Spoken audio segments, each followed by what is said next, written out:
네. 복부 초음파랑 경부 초음파를 다 해도 네. 복부 초음파만 하면 거의 뭐 복부 초음파를 할 수 있는 거죠. 안녕하세요. 반디닥터 윤이나 김동욱입니다. 그동안은 좀 어려운 주제들을 다뤄봤잖아요. 맞아요. 오늘은 가볍게 이런저런 초음파 검사에 대한 이야기를 나눠보려고 해요. 네. 뭐 초음파 비용 검사 전 금식 이런 것도 좀 궁금하실 것 같아요. 네.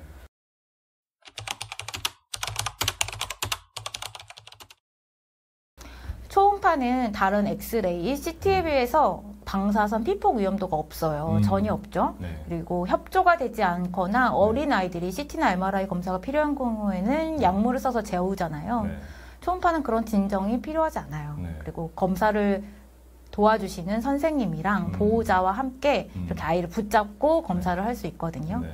그리고 가장 큰 장점은 네. 장기들이 움직이는 것을 볼 수 있다는 거예요. 네. 이런 걸 동적 영상이라고 하는데 움직이는 걸 볼 수 있다는 것 자체가 진단에 굉장히 도움이 될 때가 많거든요. 그렇군요. 네. 금식은 얼마나 해야 되나요? CT 찍을 때는 금식을 하잖아요. 응급이 맞아요. 아닌 이상. 네. 보통 6시간 정도 금식이 필요한데 네. 그 이유가 사실 조영제 때문에 그래요. 조영제를 써서 과민 반응으로 이제 구역질이 날 수 있거든요. 그러다가 이제 음식물이 기도로 흡인되거나 하면 오히려 CT를 찍다가 병을 얻어갈 수도 있어요. 맞아요. 네. 그래서 CT는 그래서 금식이 필요한 건데 복부 초음파에서는 음식물이 위에 있어서 위가 늘어나 있으면 아이들 경우는 거의 위가 배 절반을 가득 차거든요. 그럼 이제 봐야 할 장기들을 가려서 잘 안 보여요. 그래서 금식을 해야 하는 게 가장 큰 이유예요. 그래서 사실 위가 비어지기만 하면 네. 저는 검사를 하려고 해요. 보통 이제 한두 시간 이내에는 위가 비어지니까 급한 검사가 아니면 이제 신생아나 네. 영유아 같은 경우는 보통 수유 텀이 3시간 정도 될 때도 있잖아요. 맞아요. 그래서 다음 수유 직전에 보기도 하고 좀 더 큰 아이들 경우에는 한 3-4시간만 돼도 네. 이제 검사에 큰 지장은 없어요.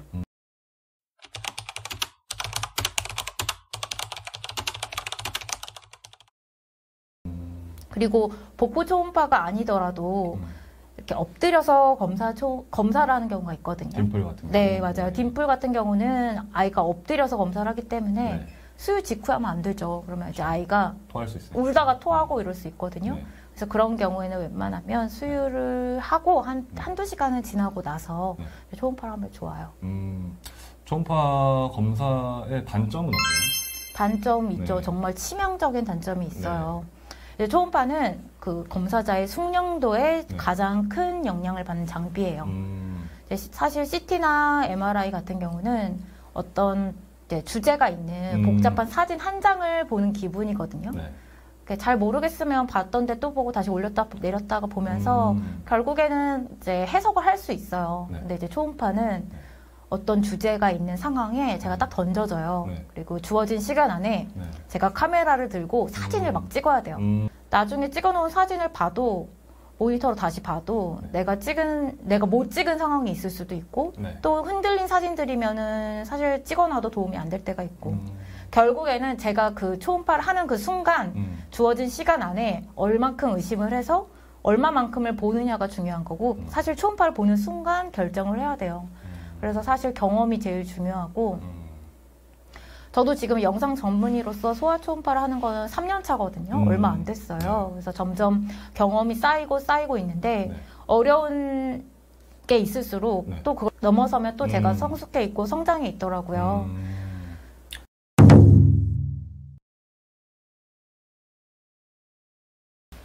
검사마다 다르겠지만 초음파 비용은 대략 네. 이제 환자들 부담하는 금액 기준으로 해서 네. 얼마 정도 될까요? 저도 이번에 알았는데요. 네. 복부 초음파랑 경부 초음파 같은 경우는 네. 급여, 네. 보험이 되기 때문에 네. 본인 부담금은 얼마 안 되더라고요. 네네네. 그래서 보통 입원을 해서 네. 복부 초음파랑 경부 초음파를 다 해도 3만 원 정도. 네. 복부 초음파만 하면 10,000원 선. 10,000원 정도? 거의 뭐 복부 초음파를 커피 2잔 값에 할 수 있는 거죠. 저렴하네요. 네, 성인 초음파는 굉장히 비싸잖아요. 네. 급여가 돼도 성인 초음파는 몇만 원 하거든요. 네. 아이들은 복부 초음파를 하는 게 전혀 부담스럽지 않아요. 알겠습니다. 네. 물론 급여가 안 되는 항목들이 있죠. 네. 딤플이나 네. 고관절 초음파 이런 네. 것들은 비급여 항목이기 때문에 좀 더 비싼 가격, 10만 원 이상이 될 수도 있어요. 이제 그거는 병원에서 책정하는 가격에 네, 따라서. 그렇죠. 네, 알겠습니다.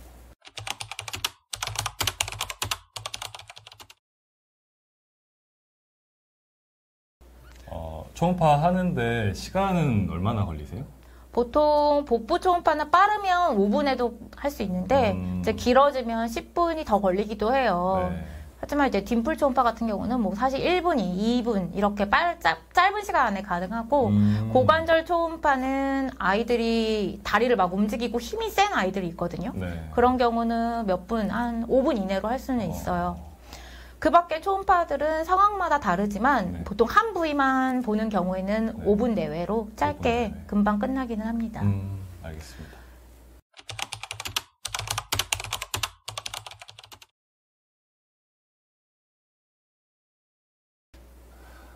아마 임상 경험이 있는 의사라면 누구나 다 검사를 조금 더 빨리 하지 않아서 환자 진단이 좀 늦어졌던 경험은 있으실 것 같아요. 이제 저도 물론 그런 경우가 있고요. 네. 이제 그런 경험들이 좀씩 쌓이다 보면은 이제 적절한 검사의 시기를 더 잘 판단하게 되는 것 같습니다. 네.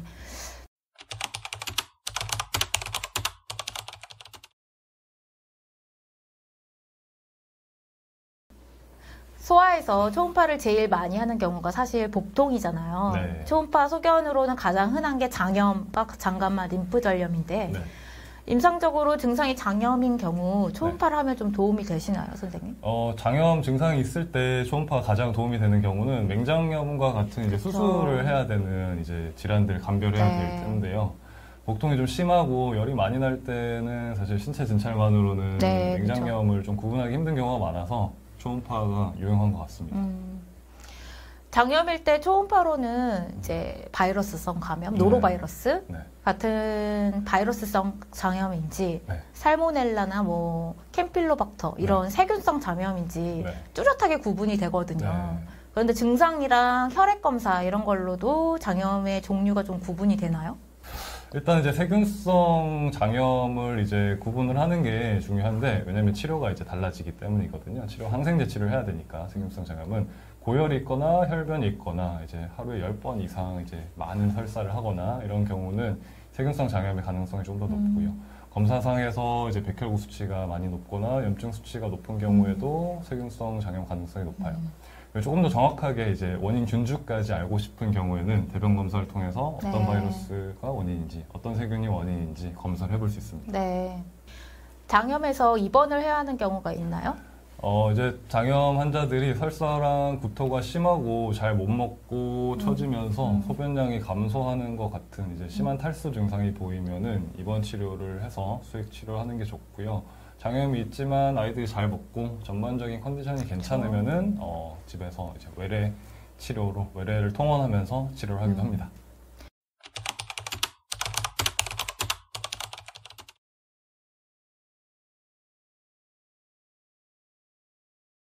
아이들은 일단 성인보다도 검사 면적이 작잖아요. 네. 그래서 잘 보여요. 네. 그런데 날씬하다고 다 잘 보이진 않아요. 네. 초음파 그 빔이 도달하는 한계가 있기 때문에 네. 복부에 가스랑 대변, 내장 지방이 있는데 네. 이 중에서 가스랑 대변은 초음파 네. 빔이 투과를 못 하거든요. 그러면 아무리 날씬하고 내장 지방이 없어도 가스 대변이 꽉 차 있으면 제가 압박을 해서 치워내야 되는데 치워지지가 잘 않아요. 그러면 가려지는 부분이 생겨요.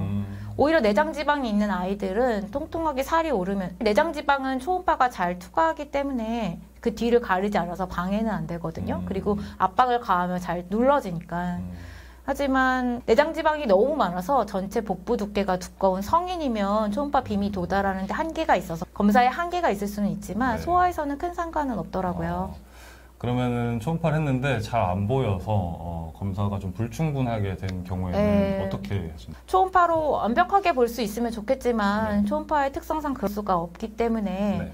예를 들어 맹장염 같은 경우 네. 이제 맹장이 끝을 못 봤다 하는 경우는 CT를 찍는 게 맞는 것 같아요. 알겠습니다.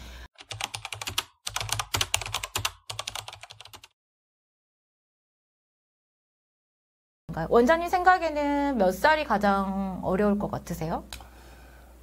제 진료 볼 때 이제 아이들이 좀 힘도 좀 세지고 네. 많이 움직이고 이제 좀 때도 좀 쓰고 하는 시기 2, 3세 정도가 아닐까 싶습니다. 저는 18개월 전후인 것 네. 같아요. 이제 3살만 돼도 양반이에요. 초음파 하면서 네. 제일 얌전한 아이들이 오히려 3세거든요. 네. 만 3세. 네. 근데 18개월 전후 아이들은 네. 말씀하신 것처럼 힘이 너무 세서 네. 보호자랑 검사 도와주시는 분이 아무리 잡고 있어도 발바둥을 치기 때문에 되게 네. 진땀이 나요. 네. 그리고 배를 적절히 눌러야 가스 차고 이제 대변이 찬 장들을 밀어낼 수 있는데 네. 울고 그러면 배에 힘주고 그러면 네.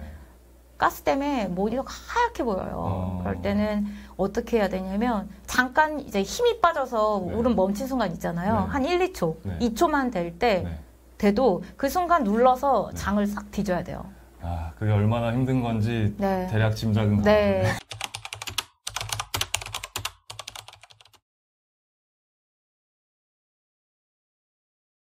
저는 몇 번이 있었어요. 네. 근데 제가 만약에 초음파를 봤는데 좀 이상하거나 네. 좀 찝찝해서 네. 다른 영상 검사를 추가적으로 했거나 CT 네. 같은 경우 네. 아니면 다음에 다시 추적 관찰을 했을 때 네. 뭐 이상이 없대요. 네. 그럼 사실 괜찮아요. 제가 잘못 본 거에 대해서는 조금 부끄러운 걸 수 있지만 환자한테는 해가 되지 않았고 초음파 자체가 워낙 제한이 있는 진단 장비이기 때문에 네. 이것도 또 경험으로 저한테는 네. 학습이 되거든요. 네. 그런데 어떤 경험이 있었냐면 제가 영상 전문의가 되고 나서 네. 이제 대학병원에서 소아 초음파를 할 때 첫 해의 일이었어요. 이제 5살 정도 되는 여자아이가 네. 배가 아파서 네. 초음파를 했어요. 네. 그런데 복막염이 있는 거예요. 복막염. 예. 보통 대학병원에서는 복막염까지 오는 증상이 있으면 CT부터 찍잖아요. 그렇죠. 그래서 복막염을 초음파로 볼 일은 잘 없어요. 네. 일단 복막염을 초음파로 본 순간 맹장이 터졌나? 이 생각을 가장 먼저 해야 되잖아요. 네. 그래서 맹장을 봤는데 네. 맹장이 괜찮아요. 네. 뭐지? 이때부터 막 정신이 혼미해져요. 그러다가 이 복막염의 원인은 뭐지? 네. 그런데 보니까 아랫배 장이 좀 두꺼워져 있더라고요, 많이. 근데 이유를 모르겠는 거예요. 소아가 장 천공이 있는 것도 좀 이상하잖아요. 맞아요. 그리고 장 천공이 있다면 그 위치를 찾아야 되잖아요. 그쵸. 어쨌든 초음파를 했으니까. 네. 근데 아무리 뒤져도 모르겠더라고요. 복막염은 있는데 원인이 확실치 않은 상황이니까 좀 이상하긴 하네요. 그래서 네. CT를 찍으셨나요? 네. 그래서 CT를 찍었는데 네. 문제는 네. CT를 찍어도 잘 모르겠더라고요. 5살이면 내장 지방이 거의 없기 때문에 장이 서로 붙어 있거든요. 네. 그래서 붙어 있는 장들이 다 두꺼워져 있고 네. 구분이 잘 안 갔어요. 그리고 CT에서도 그렇게 초음파랑 크게 다르지 않더라고요. 네. 아랫배 염증이 주로 있는데 네. 복막염도 있고. 네. 근데 좀 더 정보를 얻자면 네. 장 밖에 공기방울들이 CT에서는 잘 보이거든요. 네. 한 방울만 있더라도 보이니까. 그래서 유출을 할 수 있는데 교수님께서는 직장이 터진 것 같다 그러시더라고요. 그래서 그렇게 판독은 나갔어요. 근데 하지만 사실 직장이 왜 터지겠어요? 5살 여자아이가. 이상하네요. 이상하죠. 네. 직장이 터졌으면은 수술을 했겠네요. 네. 그래서 수술방에 들어갔는데 네. 두둥 바자이널 퍼포였어요. 바자이널. 네. 질 천공이죠. 아, 네. 나중에 히스토리를 해보니까 네. 그 며칠 전에 욕실에서 아이가 넘어졌대요. 어. 어떻게 넘어졌는지까지는 정확히 모르겠는데 네. 그때 아마 외상으로 그렇게 된 것 같더라고요. 저는 그래서 딸아이 목욕을 시킬 때 네. 예민해져요. 이렇게 애들이 자꾸 욕조 그 난간에 올라가려고 하잖아요. 네. 막 그때가 생각나서 넘어지지 않게 하려고 네. 엄청 주의를 줘요. 이 밖에도 네. 소아 초음파를 하다 보면 너무 다양한 걸 많이 봐요. 그래서 항상 긴장이 되거든요. 네. 이제 그게 스트레스 받는 영상 의사들도 있어요. 그래서 소아 초음파를 꺼려하는 의사들도 있어요. 네. 하지만 저는 경험을 계속 쌓아가고 있고 네. 되게 하면서 배우는 것들도 많지만 일단 저는 아기가 너무 예뻐요. 초음파를 할 때도 너무 행복하고 네. 소아 초음파를 할 수 있게 된 거에 대해서 너무 네. 행복하고 감사하고 있습니다. 역시 100점짜리 영상을 네, 마음만 항상 100점. 이상 반디 닥터 윤인나 김동욱이었습니다. 감사합니다. 감사합니다.